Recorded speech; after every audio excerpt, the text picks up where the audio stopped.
We welcome you back on this Friday. The Drew Peterson hearing on hearsay evidence could wrap up today.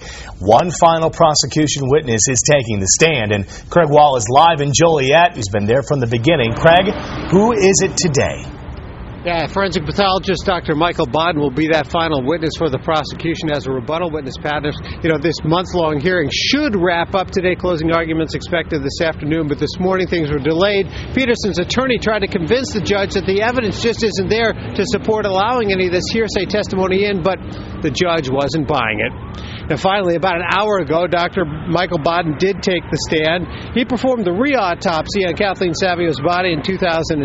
After her body was exhumed, he said her death was a murder. He's the second forensic pathologist to testify for the prosecution that Savio's death was not an accident, and he was called to counter testimony from the defense expert who said the evidence showed Savio simply fell in her bathtub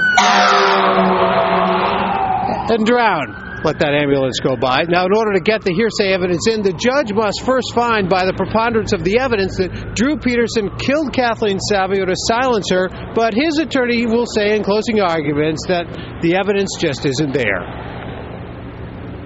Well, I think the most important part is that there's certainly been no evidence that Drew was involved in a homicide. No direct evidence, and even indirect evidence. This so-called hearsay is very vague and ambiguous, to say the least. No direct evidence.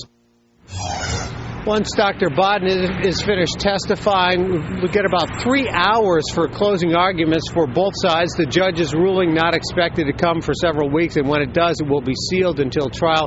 One interesting note, one of the hearsay statements, prosecutors have dropped it, that from a psychic who talked to Stacey Peterson. They did not indicate why, though.